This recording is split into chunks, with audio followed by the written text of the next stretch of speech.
Ayan, hello everyone. Maghihimay na naman tayo ngayon ng gulay. Gulay po ang aming talbos ng kamote. Tsaka galunggong. Yan ang aming ulam ngayon.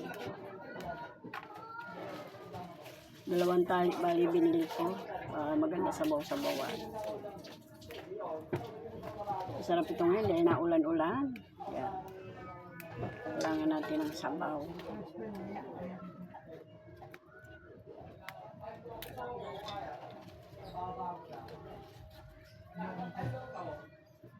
Pumunta po ako sa Puting Tulay at nangyili ako ng isda na galunggong. Nakita ko to kasi yung talbos kamote bagong pitas, kaya napakaganda ng mga talbos. Bumili ako 2 tali. Sabawan ko na masarap.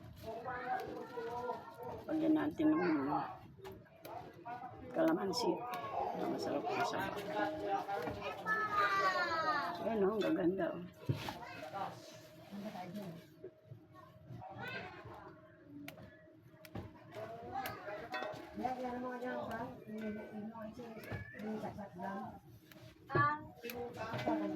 Basa si Ria, baka maano si Ria. Basa ang buong katawan, maano si Ria, makuryente.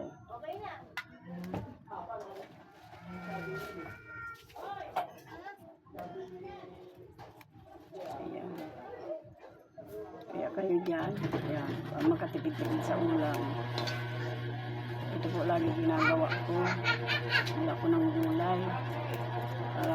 Pag hindi gataan, sabawan.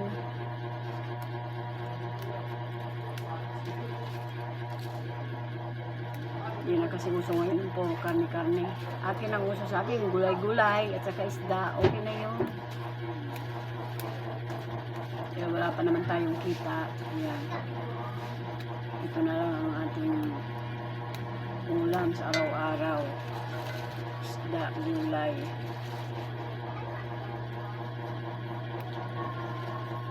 Mas gusto ko pa nga ito ulamin kaysa mga karne-karne na yan.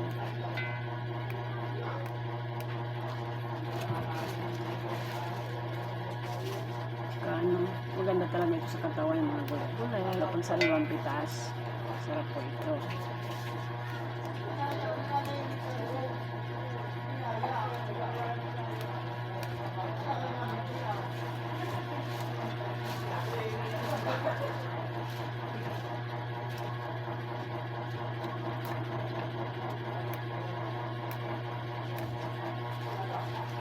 Lalo po ngayon, lagi ng tag-ulan na naman po tayo ngayon.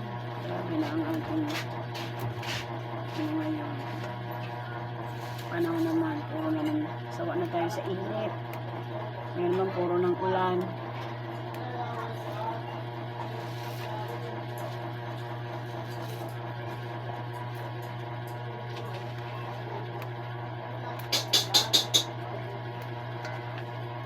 Mga idol, hanggang dito na lang ang ating videos for today. Bye bye na po. Thank you for watching.